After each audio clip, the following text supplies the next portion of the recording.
UFC Fight Night, Magny versus Prates, and it is UFC Vegas 100. I'm wearing the Wilt Chamberlain jersey because, again, you know, it's the 100th UFC Fight Night card in the Apex. I can't believe that's a real stat. Now, again, it's not the 100th total event in the Apex because they've had pay-per-views as well. If you remember, Tatsuro Taira versus Alex Perez earlier this year was UFC Apex number 100. Well, this is the 100th fight night in the Apex, and hopefully that's coming to an end soon. Let's be honest with ourselves. I don't know when that's coming to an end. I think there's a very good chance that this keeps going on for a while. But Neil Magny, Carlos Prates get the main event from the Apex this weekend. And folks, if you haven't yet, though, make sure to hit that subscribe button down below for some more weekly UFC picks here on the channel. Of course, next week, Madison Square Garden, John Jones versus Stipe Miocic for the heavyweight championship. You know, we'll see what happens with Tom Aspinall. I mean, do I expect Tom Aspinall to fight next week? No. Are we hoping Tom Aspinall fights? Yeah, but, you know, it's not going to happen. Anyways, let's get into it, folks. And before we get into the predictions, go make sure to check out our daily NBA predictions here on the channel as well. Again, we're doing that daily on the channel, as well as we are going to have our college basketball predictions coming on the channel tomorrow as well, or actually maybe later tonight or tomorrow. I haven't made up my mind on that one yet. Probably tomorrow. We will have our college football predictions coming out on the channel later this week. We also have our NFL predictions as we get on to the first fight of 13, and we start things off here in the middleweight division with Tresean Gore taking on Antonio Trocoli. For the 100th UFC Vegas card, you know, there's some fights. This one, you know, isn't the greatest. You have got 4-2 Tresean Gore taking on Antonio Trocoli, who is 0-1 in the UFC. Before Trocoli, he's coming off that loss to Shara Magomedov, and Trocoli, you know, kind of held his own. Obviously lost the fight, but held his own somewhat in that fight against Shara Magomedov. But everyone, again, gets outstruck and outboxed and outkickboxed by Shara. But that was Trocoli's first fight in the UFC, and I always thought it was a little bit of a questionable signing, of course, with Trocoli in the promotion. He won the Contender Series, but it got overturned due to a failed drug test. Came back, won one fight, then got booked 3 times in the UFC against OSP, Umar Sy, and Ikram Aliskerov. None of those fights happened. Then, well, the Aliskerov fight wasn't his fault in all fairness, because Aliskerov ended up going to the Whitaker fight. Regardless, then he ended up fighting Shara Magomedov, and he lost that fight by knockout in the 3rd round. Now you get him and Tresean Gore. Gore, obviously, the former runner-up in the Ultimate Fighter. This is a guy who loses to Brian Battle. Well, he was going to fight in the final fight, but then got hurt, so then they just rebooked the championship fight in the Ultimate Fighter against Battle, even though Battle technically had already won the Ultimate Fighter against Gilbert Urbina. Regardless, Tresean Gore lost to Brian Battle, but you know how good Brian Battle is, right? Then he lost to Cody Brundage after that, got knocked out in the 1st round, but then did beat Josh Fremd 2 years ago, though, in 2022 by guillotine choke. He's been booked against Bo Nickel and AJ Dobson since. Neither of those fights have actually come to be. Guys, it's just a weird fight to pick. I'm going to be completely honest with you here, because you got Trocoli, who's 0-1, who was very unproven outside the UFC. Yeah, he can kind of kickbox, but, you know, it was just kind of a matter of time before he got finished by Shara. He looked to engage a lot in the clinch in that fight, was trying to take Magomedov down, went 0-for-7 on his takedowns in that fight. I'd expect him to look to take down Gore as well, because I would think Gore has a slight striking advantage, or no, I would say, I don't know about, he's got a striking advantage in this fight. So we'll see. I would expect Trocoli to try to wrestle here, but I just don't think Trocoli's that great, if I'm being honest with you guys. Again, I know he stayed competitive with Magomedov, but he really wasn't doing much in his own right in that fight. Magomedov was leading the dance, and Shara was winning on the feet. Trocoli just kept it close by the way he was able to, you know, grapple with Shara and keep Shara back up against the fence. I like Tresean Gore to win this fight, but I'm not confident in it. I'm going to be honest with you guys. Again, he's a -180 favorite, but again, Tresean Gore hasn't fought in 2 years. That's concerning. I'm going to take Tresean Gore, though, to win the fight. I'll take him by decision. Again, I don't feel great about this one. Tresean Gore's had 6 pro MMA fights. I know he had 2 in the Ultimate Fighter. Those are technically amateur bouts. But still, again, Tresean Gore lacks experience. He does. At 30 years of age, he's really had 8 fights. Like, that's not great. Trocoli, again, hasn't fought the best guys. I'm going to side with Tresean Gore to win this fight. I think he has the defensive wrestling, the defensive grappling of Shara Magomedov. I don't know if it's the same degree, but I think it's, you know, somewhat similar. So I think he's going to be able to keep this fight, you know, on the feet for the most part. And I do like Tresean Gore to win a striking fight against Trocoli. I understand Trocoli's 6'5". I get that, but I do think that Gore is able to close distance here. I think Gore is able to, you know, win in the pocket against Trocoli. I'm going to take Tresean Gore to win the fight by unanimous decision. Am I confident in the pick? No. Don't bet on this fight. It's not worth it. It's not worth it. Give me Trayshawn Gore to win the fight by unanimous decision. But hey, we went 10-3 last week, you know, and if Rose Namajunas, you know, didn't shoot a takedown in the third round and, you know, decided, you know, I'm just going to outstrike Blackshear in the third and go up 3-0 in that fight, we would have been 11-2 on that card. But I'm not mad at Rose Namajunas' fight IQ in that fight, regardless. Because if she didn't shoot for the takedown, Blackshear doesn't get top positioning in the third round, and Namajunas probably wins the fight. I just had to get that one off my chest. All right, let's go on to the bantamweight division. We have got the UFC debut of Cortavious Romious taking on Gaston Bolanos. For Cortavious, he's coming off of the Contender Series. We're going to have 2 Contender Series fighters making their UFC debut on this card. Mansour Abdul-Malik later on in this card in the welterweight division. But we've got Cortavious Romious. He's taken on Gaston Bolanos, who is 7-4 professionally, but I believe 1-1 in the UFC off the top of my head, if I'm not mistaken. Yes, a win over Aaron Phillips in his first fight, and then a loss to Marcus McGee in McGee's, I believe, UFC. Yeah, that was McGee's UFC debut back in January of this year. Bolanos just got beat up in that fight, really couldn't get anything going in that one. McGee took him down, and then McGee was just winning on the feet. Bolanos lost. Aaron Phillips, I'm going to be honest with you guys, I'm not putting much into that win. Aaron Phillips was not a great UFC fighter. For Cortavious Romious, he's coming off of that win over Michael Imperiato on the Contender Series. Now, Imperiato is a guy who was featured on Dana White looking for a fight. Former UFC name who got cut, never actually had a fight in the UFC, but I believe got, you know, cut due to the disciplinary issues. Got his way back on the Contender Series, and, you know, Romious won, but it wasn't the greatest performance. He wins it by decision. I don't really know why he got the UFC contract, I'll be honest. He dominated the fight. He knocked down Imperiato on that one, but I wasn't ultra impressed. His first fight in the Contender Series, he lost to Ramon Tavares by first round knockout in 30 seconds. Obviously, Tavares then got his fight with Suri City in the UFC afterwards. I'm not sold on either of these guys, I'm going to be honest with you. For Romious, I'm probably butchering his name. I mean, this guy came off LFA, won his last fight in LFA by first round armbar. Doesn't really have a marquee win. His last fight before beating Imperiato on the Contender Series was against a 15-28 fighter in North Iowa Fight Series. Again, I'm not that impressed. You know, whoever the better grappler is going to win. No, not, well, okay. This is dependent on if Gaston Bolanos can stop takedowns, because that's where Romious has the advantage. Bolanos comes into this fight, obviously, you know, a boxing background for, I believe he's Peruvian. Yes, for the Peruvian at Gaston Bolanos.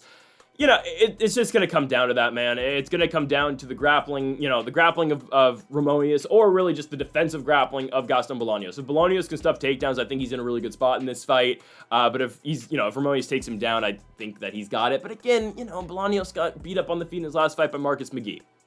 Aaron Phillips was able to take down Bolanos 3 times. I understand Bolanos had a lot of success in the feet and was able to box up Aaron Phillips in that one. But again, Phillips was able to take him down 3 times in that one. Yeah, I'm going to go with Cortavious Romious in this one. I like him to take this fight by decision. Is he going to... Yeah. No, if he's able to get Bolanos down, I'll probably submit him. I'm going to take Romious by second round sub. Again, it's just all comes down to the defensive grappling of Gaston Bolanos in this fight. I think on the feet, Bolanos does have this fight not won, but I think he's got a really good chance to win this fight striking-wise. But on the ground, again, that's where Romious does have the advantage. So I'm going to go with Cortavious. Are you not entertained Romious to win the fight? That's literally his nickname. I'm going to take him to win this fight by second round submission. Again, I would not surprise me at all, though, if Bolanos is able to keep this fight standing. Something to note, Cortavious is small for a bantamweight. He's 5'4". I don't know if he's ever going to make the cut down to 125 pounds, but I mean, 5'4" for 135.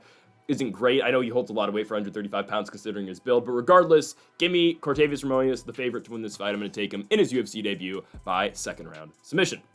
We go on to our next one here as we head on over to the women's bantamweight division. We have got Melissa Mullins taking on Claudia Sygula, who is making her UFC debut in this fight. For Melissa Mullins, this is a fighter who is 1-1 in the UFC, and she's taking on, again, Claudia, who I believe is Polish. Yes, she is Polish, and she is coming off a victory in her last fight in September of 2023 by technical knockout in the second round against a 6-9 fighter. Where did the UFC find her? I don't know. She didn't fight on the Contender Series. You know, again, most of these names that we find from the UFC are from the Contender Series. Obviously, Reino de Ritter's fighting later on this card, but I mean, former one championship champion. Again, we will get to RDR later on in this card. But for Claudia Sygula, her only fight on her record that kind of stands out is a loss to Karolina Sopaj. Now, Karolina Sopaj, you know, PFL/Bellator fighter, went 0-3 over there. And by the way, yes, Sopaj did go out there and beat Sygula. You know, Sopaj had a run in the PFL. She lost to Evelyn Martins. She lost to Aspen Ladd by submission in the second round. And then she lost to Michelle Montagu in her last fight in June of this year. and against Sygula, lost to Sopaj. That was her professional debut, I get it, but I mean, that was only in 2021. I'm not sold on anything Sygula has done. She's been fighting weak opponents in Armia Fight Night. No, not Armenia. Armia Fight Night in Poland, I believe. She's coming off a custom rules win, which, again, is not an MMA fight, against a boxer, where she won the fight by corner stoppage at the end of the second round. Again, she's fighting boxers. And now, the thing is, Melissa Mullins, has she been impressive in the UFC? No. She's coming off a TKO loss in her last fight to Nora Knoll, a fight that Cornell just kind of dominated in the Apex in April of this year. First fight in the UFC for Mullins was a win over Irina Aliskiva. She wins the fight by unanimous decision, gets knocked down in that fight, but Mullins does enough to win the 2 rounds. Guys, it's women's bantamweight. I don't really know what to say about this fight. I'm going to pick the UFC fighter here in Melissa Mullins. I've seen Melissa Mullins also in dog fights before. I mean, I always go back to her fight in Aries against Daria Zelznikova. Now, Zelznikova, hasn't been the best in the UFC, but a huge fight, I believe it was for the Aries Championship at the time. No, it wasn't, but still, it was back and forth fight. Zelznikova has Mullins beat in that one, but Mullins comes back, storms back, and wins the fight by first round TKO. I mean, it's a good first round in that fight, and it's really what got the attention, I would have to assume, of the UFC brass. I'm going to take Mullins to win this fight. I think she's equipped to win this one. I'm not impressed with anything Claudia Sygula has done so far. Again, she's fighting in mixed rules fights or custom rules fights, and she's fighting no names in Poland. Yeah, I'm going to go with Melissa Mullins. I'm going to go with the UFC fighter to win this one by unanimous decision. Again, I don't really understand the sighting of Claudia Sygula, and maybe I'm shocked here. I hope I'm wrong. I hope I'm wrong here. I don't actually. I want to get the pick right. But it's fine if I'm wrong in this one, because it's women's bantamweight. But give me Melissa Mullins to win the fight. I expect her to go out here and win this one by unanimous decision. We go on to our next one here. We go on to the bantamweight division, at least on the male side. We've got Cody Stamann taking on Blackshear. Not a bad fight buried on this undercard. I mean, those first 3 fights, kind of rough. But this one is a solid scrap, I would say, between Blackshear and Stamann. And for Blackshear, back-to-back losses. In his last one, man, a first-round knockout loss to Montel Jackson. Again, we thought it was going to happen because Montel Jackson's that guy, but that's rough for Blackshear. I mean, this guy was, riding the wave of momentum. I mean, now, honestly, Blackshear's UFC debut, that draw against Youssef Zalal looks really good. It does, because look at where Youssef Zalal is now, right? I mean, Zalal just beat Jack Shore, and Zalal's been on a run here in his second stint with the promotion. Blackshear lost to Free Basharat. Who cares? I mean, again, beating the Basharats, it's tough. Ayman Zahabi did it, but it's tough beating the Basharats. Then after that, Blackshear beats Luan Lacerda, beats Jose Johnson, who's a 6 feet tall, he's a 6 foot tall flyweight, and then he lost to Mario Bautista after that. Now, Mario Bautista, again, he had a robbery win over Jose Aldo, got a robbery win over Blackshear in Boston in August of 2023, but then again, Blackshear bounces back and then gets knocked down in the first round by Montel Jackson. Blackshear will now get Cody Stamann, a guy who is on a back-to-back losing streak, losing to Taylor Laplus by unanimous decision, losing to Douglas Silva de Andrade as well, and you kind of have to wonder how many fights Cody Stamann has left in him, and this will be his 15th fight in the UFC. He's 34. It's not like he's taken a whole lot of damage in his career. It's not like he's been knocked out, but again, it just kind of feels like Stamann's slowing down a little bit, I'm going to be honest with you. Like, even before those 2 losses, right? He beats Luan Lacerda by decision. He beats Eddie Wineland like he was supposed to. He knocked out Wineland in the first round in Austin, Texas in 2022. But he was on a 3-fight losing streak prior to that Wineland fight, losing to Jimmy Rivera, losing to Merab Dvalishvili, and losing to Say Nurmagomedov. Now, those are not bad losses, but I don't know. I kind of question where Stamann's at this point of his career. His wins, again, aren't the best wins, and I understand Stamann and Blackshear both share the Luan Lacerda victory. But, I mean, prior to that, Stamann's got one for Brian Kelleher, Alejandro Perez on Perez's way out the door in the UFC. Yeah, I'm not all that sold on Stamann. I think Blackshear is the better grappler in this fight, I'm going to be honest with you. Stamann might have the pure wrestling advantage, but I do like Blackshear to win this fight on the ground and win this fight in the scrambles. I think Blackshear gets it done here by unanimous decision. He just did get knocked out. That was... that's 5 months ago now. It's not like Cody Stamann has the most power. The only time I've ever seen Stamann blitz somebody and knock them out was that win over Wineland, who was 41 years old and had no chin at that point, which, again, good on Stamann taking advantage of that, but Cody Stamann's not going to be that type of guy that's going to try to blitz you and try to knock you out. He's going to try to set it up with his wrestling. Sure, he'll throw big shots, but that's not where he's trying to win fights. I think Blackshear just as a whole is the better fighter.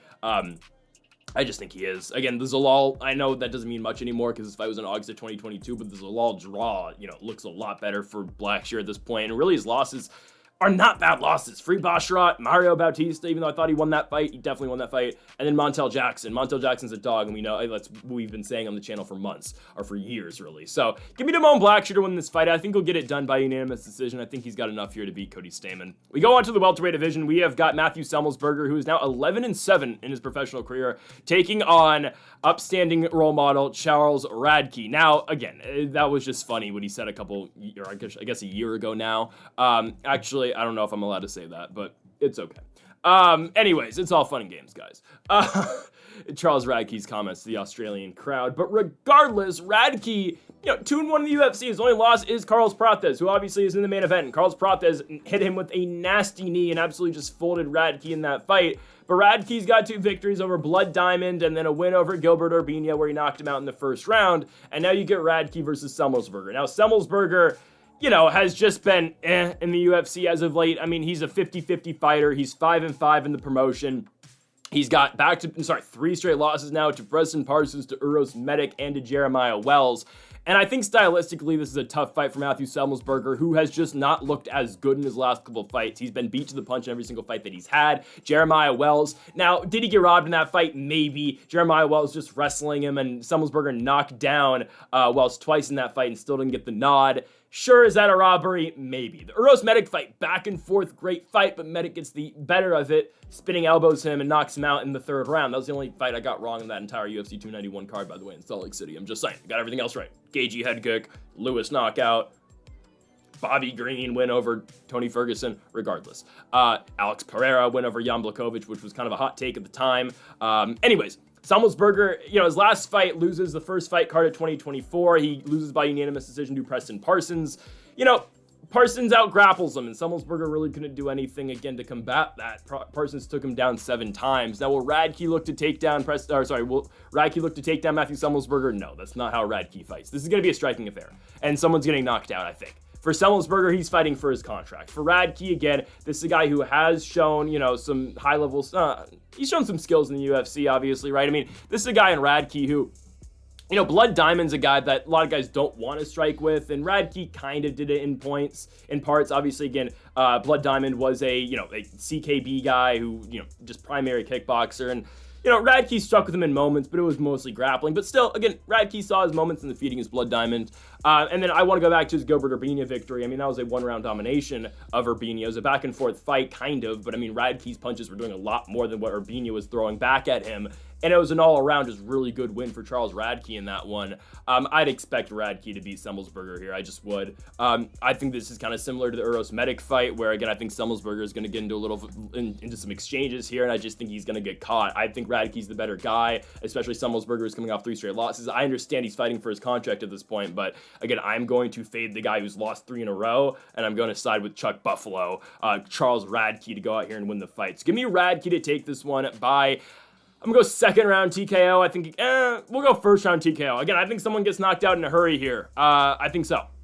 Yeah, Semelsberger hasn't fought in a while. I'm going to take the -170 favorite. We're going to take Charles Radtke to win this one. Again, Radtke's 1 loss is Carlos Prates. I mean, we don't care. That's fine. I mean, you can lose to Prates. He's going to be, he's going to have the promotional backing. He's going to have a rocket ship attached to his back after he goes out there and fights Neil Magny in the main event. I'm just saying. The UFC is going to pump up Carlos Prates, and we're going to talk about that later. But give me Radtke to win this fight again. His only loss being Prates is not horrible. Let's go on to our next one here. We go on to the UFC debut of Mansour Abdul-Malik taking on Dusko Todorovic.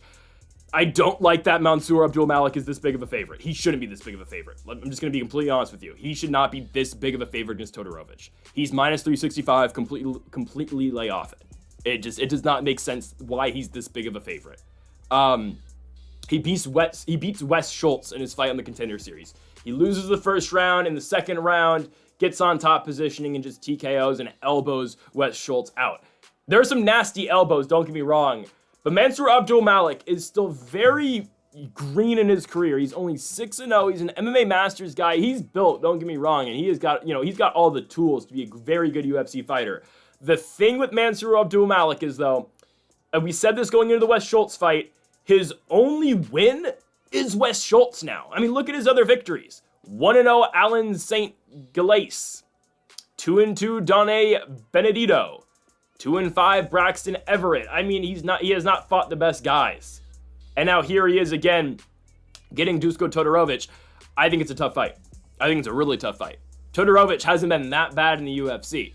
Now, where Todorovic struggles is with his wrestling, and that's where Mansour Abdul-Malik has to take this fight. I mean, literally, the pathway to success for Mansour Abdul-Malik in this fight is exactly what he did in his last fight, but he has to be the aggressor in terms of pushing the pace on the ground. He's got to be the one to shoot for those takedowns. Now, again, we will see how Abdul-Malik's wrestling is in this fight, but if he's going to win this one, I think it's going to be via the takedown. Sure, he could go out there and outstrike Todorovic. I mean, it's a possibility. It could definitely happen. I don't mind Todorovic on the feet. I think Todorovic has a chance to win this one striking-wise. I just think the best pathway to success for Abdul-Malik will be in terms of the grappling and also, again, by way of the striking that he will be able to do in terms of getting the fight once the fight's on the mat. Again, I don't like how Abdul-Malik is this big of a favorite. He shouldn't be this big of a favorite against a guy in Todorovic who has, given some guys some trouble. I know his wins are not the best. I mean, look at, again, his wins in the UFC are Daquan Townsend, Maki Pitolo, Jordan Wright, and Maki Pitolo. Did I already say Maki Pitolo? I already did. Whatever. Those are his 3 wins, though. They're not great. His losses, Puna Soriano, Gregory Todorovic, Chidi Njokuani, Christian Leroy Duncan. Not bad losses either. He's given some of these guys some trouble, but I just don't think this fight should be that big of a discrepancy on the odds. I'm still taking Mansour Abdul-Malik to win it, but I just don't like minus 375, and I don't think he should be that big of a favorite against Todorovic. Give me Abdul-Malik to win the fight by first round TKO. Again, I would expect a takedown and then just, ground and pound once the fight gets down there. Give me Abdul-Malik. Let's go on to our next one. Here is the rematch that you didn't know you wanted, and you probably still don't know you want, but now you got it. It's Nicholas Dalby taking on Elizeu Zaleski dos Santos in the featured prelim. This is a rematch of, oh God, when did they fight the first time? I am blanking. It was, yes, Elizeu Zaleski dos Santos' UFC debut back in 2015. The main event of that card was Carlos Condit versus, I do believe, Thiago Alves. In May of 2015, it was a split decision victory for Nicholas Dalby. Now, I keep picking against Nicholas Dalby, and I understand he lost his last fight to Nat Fakhretdinov, who keeps getting, a lot of questionable and close decisions. It is what it is. DC had his things to say about Fakhretdinov at the Q&A panel session in Edmonton before the last fight night card. And by the way, Brandon Moreno looked great. I don't know why, I just needed to mention that. But anyways, Dalby's fought close in that fight. I mean, it was weird because Dalby beat Gabriel Bonfim, and, Dalby keeps on winning fights that he shouldn't win, it feels like. Again, nobody thought he was going to beat Bonfim in Brazil, and he did. He TKO'd him in the second round. He beats Muslim Salikov before that by unanimous decision, beats Warley Alves before that by split decision, beats Claudio Silva. Again, he lost to Fakhretdinov, which was a huge step up in competition, but don't look now, but Nicholas Dalby, guys, has won 4 out of 5 fights, and now he's taking on his Elizeu Zaleski dos Santos. Oh, it was Dalby's UFC debut as well. So, I mean, it's all come full circle for these two vets, right? I mean, they originally fight, I think that card was in Brazil, right? I think it was. Hold on, I'll check. I'm pretty sure the Dalby Zaleski dos Santos 1 was in Brazil. Yes, it was in Goiás, Brazil. I'm not trying to be offensive. I legitimately just don't know how to say that. Goiás, Brazil? Charles Oliveira versus Nick Lentz was in the co-main event. Regardless, it all comes full circle for these vets, right? I mean, you fight 9 years ago, Dalby's 30, Zaleski is 28, and now you're 39 bad turn 40 and 37 bad turn 38, and you're fighting in a warehouse in Las Vegas known as the UFC Apex. I mean, way to treat the vets, right? Way to treat the vets. Looking at this fight now, how it should go down, I would expect Nicholas Dalby to win this one. Just watching Dalby fight as of late, I mean, he's been pretty solid exchanging in the pocket, and on top of that, I mean, I know we don't want to base our pick off of a fight that happened again in 2015. But what Dalby did well in that fight was wrestle Zaleski. I don't know if he's going to do that in this fight. But that's a possibility. I think Dalby, again, though, is just able to do just enough. In terms of these two guys aging, and I get they both fought Fakhretdinov, and Zaleski dos Santos had the draw against Fakhretdinov. Again, Fakhretdinov just has had some close fights that haven't really looked great for him. Even the Leal fight, too, obviously last week or 2 weeks ago in Abu Dhabi, they just gifted him that scorecard. I don't know. I think Dalby has looked better, as they have aged. I mean, you look at Zaleski dos Santos' fight in Newark against Randy Brown. He loses it by unanimous decision. Doesn't look great in that one. He's the aggressor in terms of the takedowns, but I do think Nicholas Dalby is the better wrestler in this fight. And on the feet, I get it. Zaleski has been known for throwing a bunch of spinning stuff and, catching guys off guard with, the many weapons he has on the feet, but I don't know. I think Dalby is able to just kind of slug it out with him. I think Dalby's able to get inside and just give him problems. I am taking Nicholas Dalby to win this fight. I would expect him to do it, and I think he's going to get it done by unanimous decision. Again, I know he's the older fighter by 2 years, but I think with age, he has slightly looked better than Alizio Zaleski. So give me Dalby to win the rematch. Again, he won the first fight. That doesn't really matter because it was so long ago, but I'm taking Dalby, the Danish fighter, to win the second fight between him and Alizio Zaleski dos Santos in the UFC Apex. Let's go to the main card. We have got Luana Pinheiro taking on Jillian Robertson. I mean, this is a fight for a spot in the rankings here, basically. Pinheiro is a plus 240 dog in this fight for Jillian Robertson. Minus what, 340? 300 favorite. There you go. Robertson's looked great, man. She has. Her only loss since the last time we picked against her in the Ricci fight. But the last time I felt really good about Jillian Robertson losing a fight was 2022, in March of that year when she lost to JJ Aldridge by unanimous decision. We picked JJ Aldridge to win that fight. Hey, styles make fights, and that was a stylistic matchup that didn't really help or didn't really favor Jillian Robertson all that much. But Robertson has won 4 of 5, right? I mean, beating Maria Ogapova by submission in the second round, submitting Piera Rodriguez by armbar in the second, losing to Tabitha Ricci, not a bad loss at all. Again, Ricci, even though I don't think she's going to win in China in a couple weeks against Yang Xiaonan, is in a spot where if she beats Yang Xiaonan, we're looking at Tabitha Ricci on the short list of contenders to eventually fight for the championship at 115 pounds. What is going on with that weight class? I don't know. Zhang Weili hasn't fought since UFC 300, and there's been no news about her. Vina Jandiroba beat Amanda Lemos, and she was supposed to fight, Tatiana Suarez. The Suarez got injured, so I don't know what's going on at 115 pounds. Is Zhang Weili going up to 25? No, because Fiora's there, so I don't know what's going on, because Fiora's going to get the shot against Shevchenko, obviously. I don't know. And Aaron Blanchfield beats Rose Namajunas in a 5-round fight. I mean, my goodness, what is going on? Women's MMA sometimes, guys, right? Like, oh, man. Jillian Robertson then beat Polyana Viana by TKO in the second round. Then she beat Michelle Waterson Gomez in Waterson's retirement fight, right? For Luana Pinheiro, she's 11-3, but back-to-back losses to Amanda Hebos and Angela Hill. Angela Hill submitted her, and Angela Hill doesn't really get submissions, nor does she get finishes in the UFC. But guys, if Angela Hill is able to submit Luana Pinheiro, what the hell is Jillian Robertson gonna do? Jillian Robertson is one of the best finishers in the weight class, and really just in all of women's MMA. I'd expect Jillian Robertson to go out here and get a second-round submission. Now, that's not just because Angela Hill got a second-round submission, it's literally Jillian Robertson, all of her finishes come in the second round. And again, we know how good Jillian Robertson is on the ground. Now, Rose Namajunas, again, lost to Aaron Blanchfield, whatever.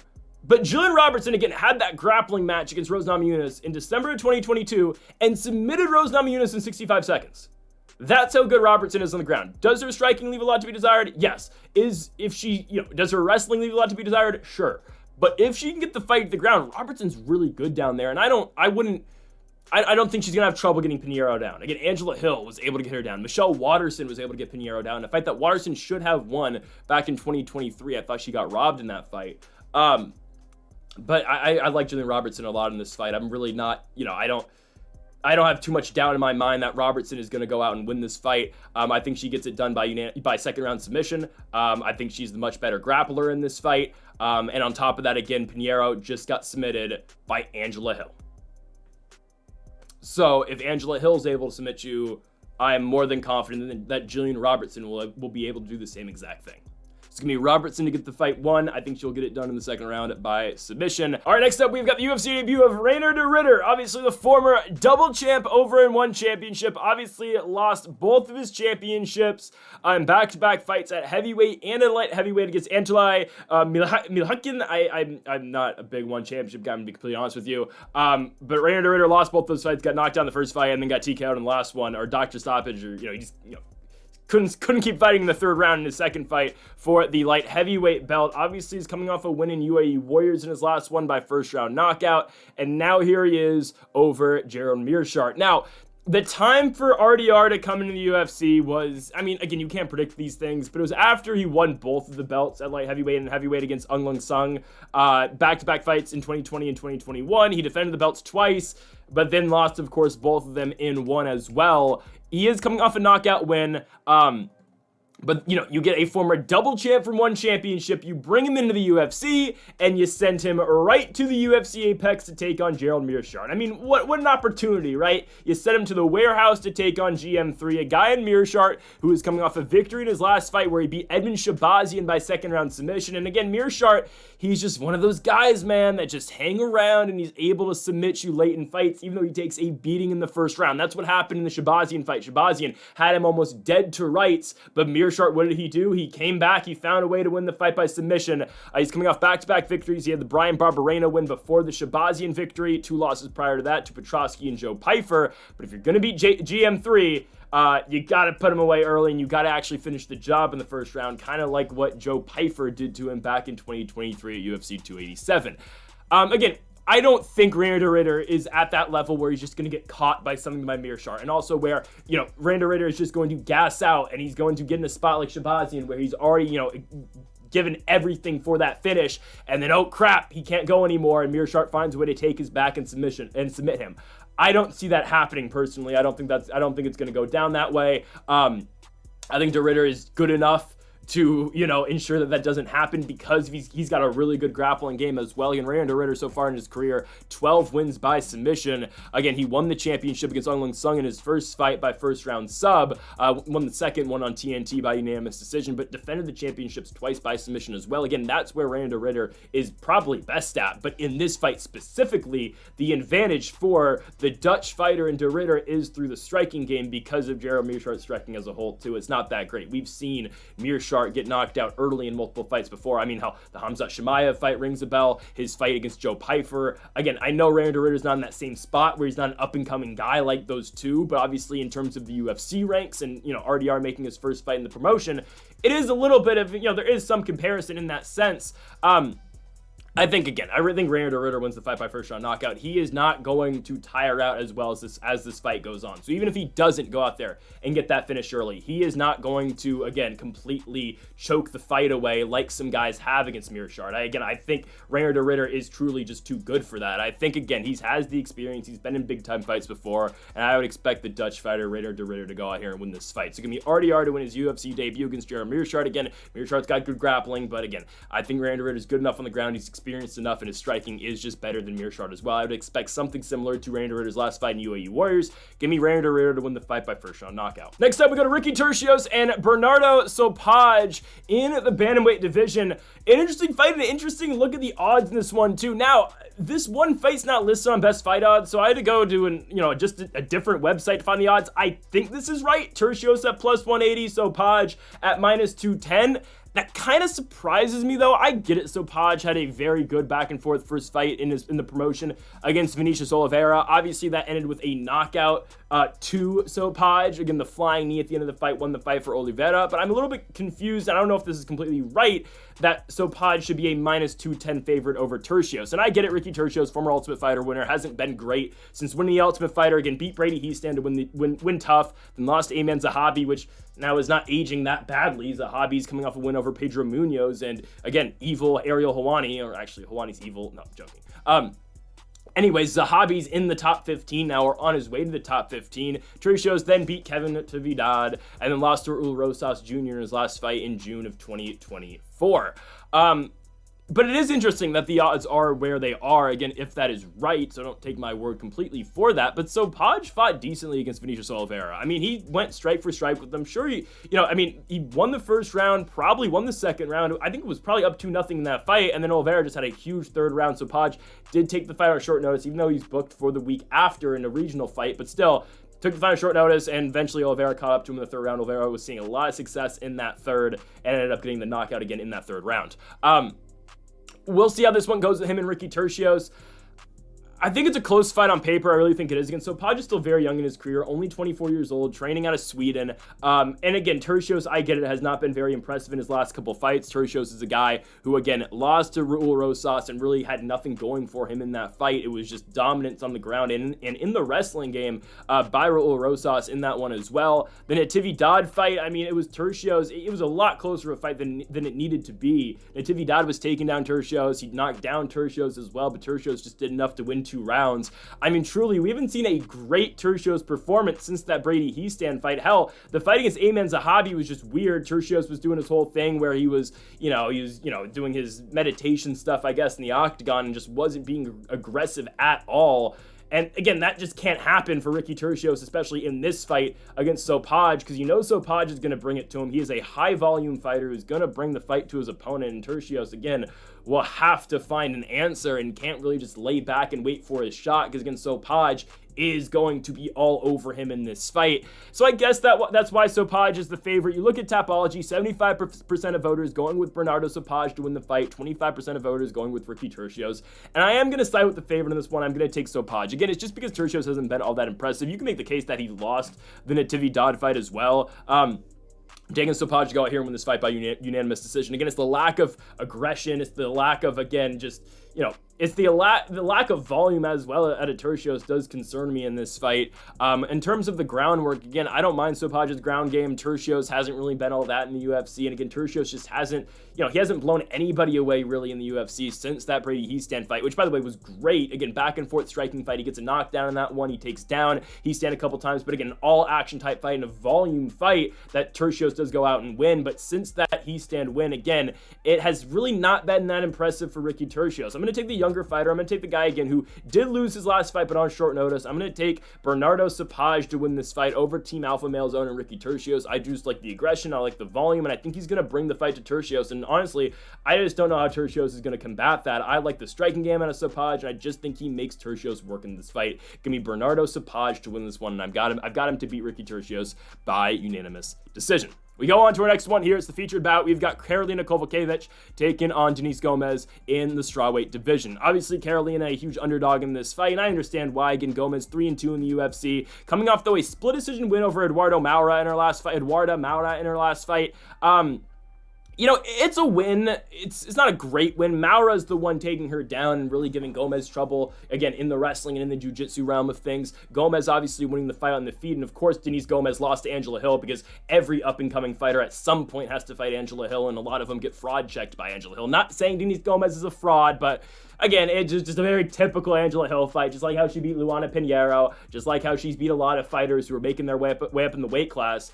But obviously, again, Gomes had that promotional push to her because of her victory over Yasmin Yayargi. Again, Yayargi, after her fight at Noche and just that fight as well against Gomes getting knocked down in 20 seconds, really has not been the Mexican star that the UFC has wanted, again, since they saw her against Lucindo in San Diego a couple years ago.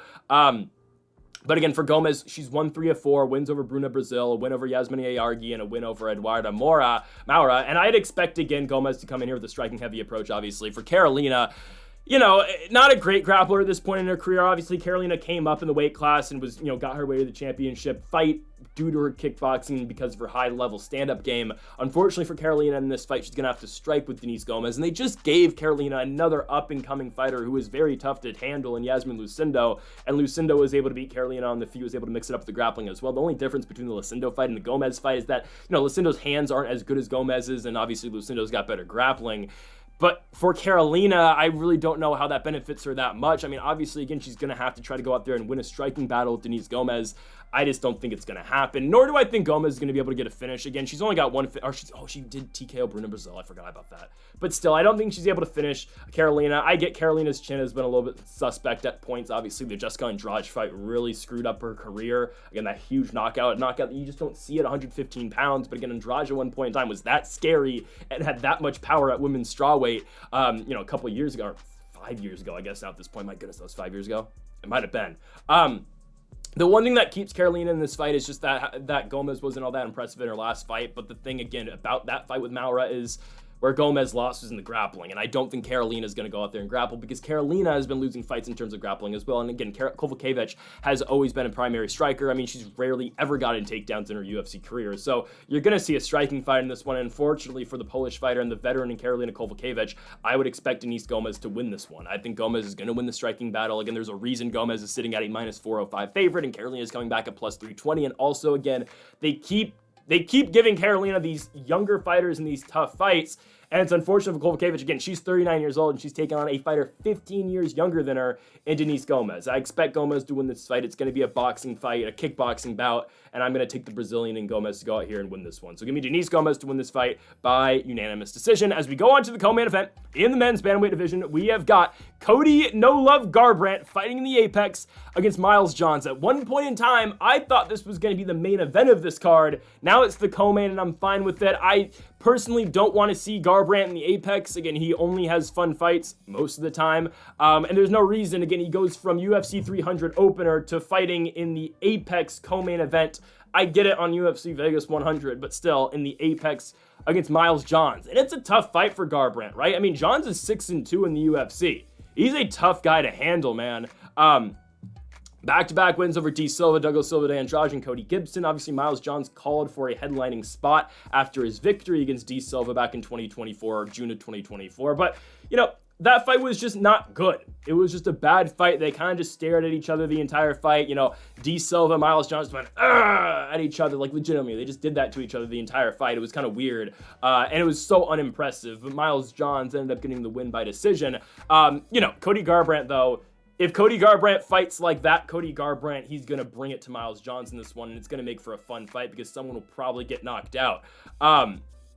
I think it's a very close fight on paper because, again, you'd never know with Garbrandt's chin. Obviously, again, for all we say about Garbrandt's chin, he hasn't been knocked out since, you know, he went down to 125 to fight Kai Kara-France in December of 2021. He had the back-to-back wins over Trevin Jones and Brian Kelleher. Obviously, the Kelleher fight was a Cody Garbrandt win, a typical Cody Garbrandt win via the knockout, but the Trevin Jones fight was Garbrandt wrestling and just trying to find a way to win a fight, and, you know, great for Cody Garbrandt. It was a huge victory for him, just in terms of his career, is one that he needed to have. Garbrandt then, of course, had that fight at UFC 300 that he lost to Deiveson Figueiredo. Figueiredo was able to get him down and submit him in the second round. Garbrandt didn't fight that horribly in the first, but again, Figueiredo was able to get that done in the second. I don't anticipate much wrestling in this fight between Garbrandt and Miles Johns. If there is someone who does, you know, be on the front foot in terms of trying to wrestle, I do think it will be Garbrandt, because we did see that in the Trevin Jones fight. But I think you're going to see these two guys slug it out. I think so. Miles Johns has the power. Does he always showcase it? No. Sometimes he has these fights where he just stays on the outside and just tries to pick apart his opponents. But when Johns is on, man, he had that back-to-back knockout run of knocking out Kevin Natividad and then knocking out Anderson Dos Santos. I mean, he had two huge knockouts in 2020 and 2021 and really hasn't just gone for it since. He's just won technical striking bouts. And again, good for Miles Johns. He's won 3 fights since those 2 knockouts, but you would have liked to see, I would think personally, just some finishes out of Miles Johnson, just trying to be the aggressor in terms of trying to find knockouts. Regardless, he's going to have to find one here against Garbrandt. Again, if there is going to come a knockout for Miles Johns, it will be in this fight. Not because, oh, Cody's chin is horrible, but Garbrandt, again, he will get into these fights where he leaves his chin exposed, and there's capability for his opponents to knock him out. Now, I'm not saying Miles Johns will do that, but again, Johns does have big knockout power when he wants to showcase it. And again, he had fights like his last one against D. Silva, where he just wasn't getting going in that fight and just wasn't, being the aggressor. And sure, he won the fight staying on the outside because D. Silva didn't want to do anything either. And both those guys, I guess, were scared of each other's power. But I don't think, again, Garbrandt's seen so many power punchers. I don't think Garbrandt's going to be hesitant in this fight. Hell, I literally saw Cody Garbrandt stick his right hand and fist in the air and just start, exchanging right hooks with Pedro Munoz for the last 20 seconds of the first round. I don't know. Again, the guys who have beat Cody Garbrandt are Deiveson Figueiredo, Kai Kara-France, Rob Font in a 5-round fight, Pedro Munoz, TJ Dillashaw. Those are the only guys who beat Cody Garbrandt. No offense to Miles Johns, but he's not really on that top 10 level. And again, if he wins this fight, then we are going to be talking about Miles Johns like he is a top 10 fighter. I don't think he is, though. I think Cody Garbrandt goes out here and wins this fight. I think Garbrandt gets it done by first round knockout. I just think this is kind of a levels fight here. Again, I just think Garbrandt is the better striker. He's got more weapons, and I just think his head movement isn't better, but I do think it just, Garbrandt's the faster puncher, and I think he's going to be able to catch Miles Johns in this fight. So give me Cody Garbrandt to win this fight by first round knockout. You are getting Garbrandt at plus money in this fight, and we are going to take the underdog to go out here and pick up the victory. Again, Garbrandt's chin, for what we want to make of it, he hasn't been knocked out in 3 years. And Miles Johns, yes, he went on a streak of knocking guys out, but he hasn't knocked anybody out in 3 years as well. So I think we're fine here with Cody. I think he's able to take a punch, and if we just see a striking fight between him and Miles Johns, which we should, I'm picking Cody Garbrandt to get it done. I'm not picking Miles Johns to go out there and just outstrike Cody Garbrandt for the entire fight.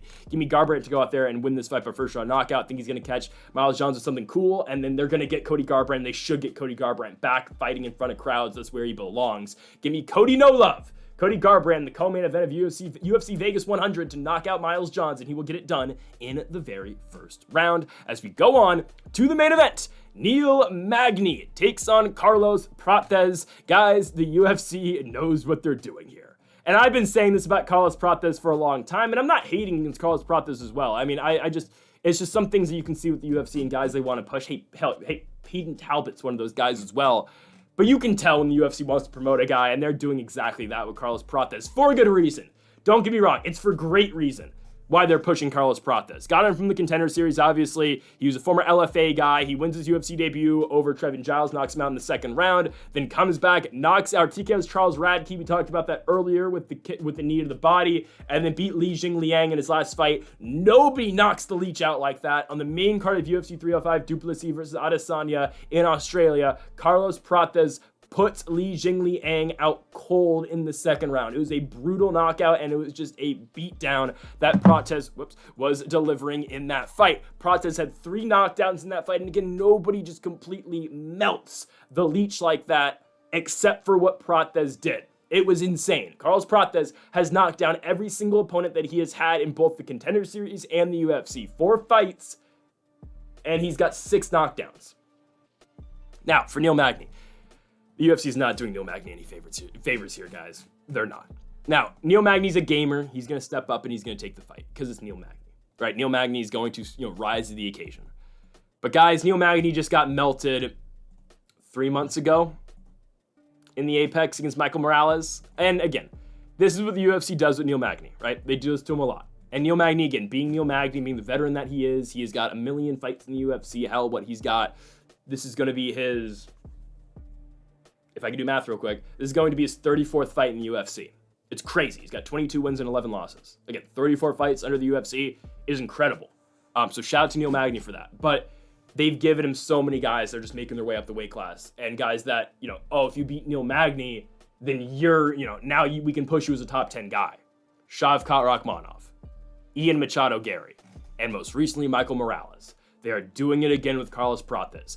Oh, by the way, Neil Magny just got knocked down 3 months ago and just got TKO'd in the first round 3 months ago. And now he's got to take on a sniper and a guy that can put almost anybody away and looked really dominant in the Li Jingliang fight in Carlos Prates. I don't like the fight for Magny at all, guys. Again, Magny's a gamer. He's going to step up to the occasion. He's going to take the main event spot. Again, yes, he's coming off a loss, though.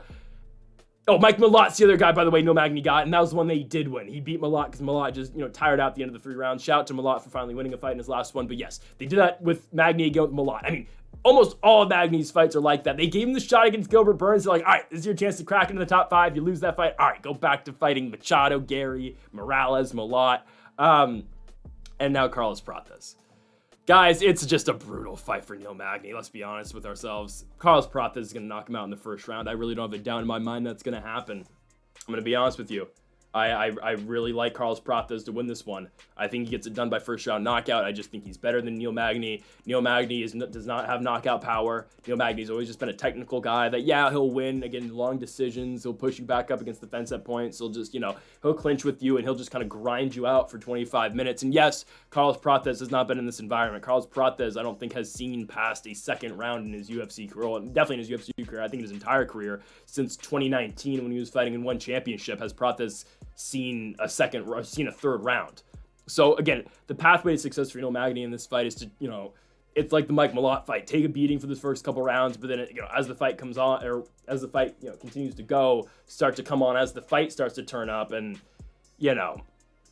grind out a victory and just find a way to catch them out there. Not catch them, but just find a way to just out condition them and out damage these guys towards the end of the fight. I just see no world where Neil Magny breaks Carlos Prates. Again, maybe I'm just being too high on Prates right now, but again, Prates, for a good reason, is a minus 575 favorite, and Magny's coming back at plus 425. Again, there's a reason for that, because again, everyone is on Carlos Prates in this fight, and because people should be on Carlos Prates. Again, he has dominated his first 3 fights in the UFC, dominated his Contender Series fight as well. Again, this guy is a sniper on the feet. He looks for spots. He is a very precise striker as well, and he's going to pick his shots, and he's going to find ways to knock you out.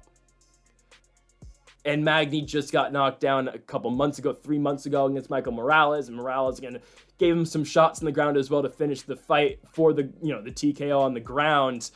It's just a brutal fight for Neil Magny. Again, the UFC knows what they're doing. They're trying to push Carlos Prates. They put him in the 100th UFC Vegas card.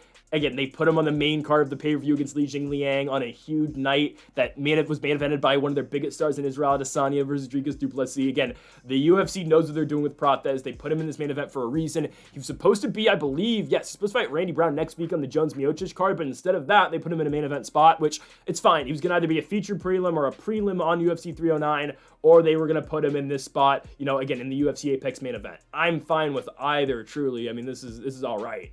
He gets the main event his own card. Hell, again, rather than him just being another guy on the Jones card, which again, yes, Prates is probably going to go out there and knock out Randy Brown. But instead of being another guy on that card, here I am making a video that has his name in the title. He's in the thumbnail, and he's fighting Neil Magny, who's a guy who's fought big names before, and it is a huge victory to have on your record. It's a big win for Carlos Prates here. He should be able to dominate Neil Magny. I think he's going to find his shot pretty early. Again, I don't know how well conditioned the chin is right now of Neil Magny after just being knocked out. I just don't feel great about Magny taking this fight. It's one of those fights where, again, you know, these are professional fighters, but you go in there, you're like, oh, I just hope it's just not that big of a beatdown. I just hope, you know, Prates, you know, stuns him, wobbles him, and just, you know, ground and pounds his way to victory, but it's not too brutal. Because, again, Magny just got knocked out 3 months ago, TKO'd 3 months ago. The brain needs time to heal, and you go from one killer in Michael Morales to another guy in Carlos Prates who might be even more of a killer than Michael Morales in Carlos Prates. It's brutal, man. It's just a rough fight for Neil Magny. We are taking the Brazilian Carlos Prates to win this fight in his first UFC main event by first round knockout, get this guy into the top 10 and give him some better fights, even though this is a good fight for him. But now, again, we can start talking about, you know, the names in the weight class.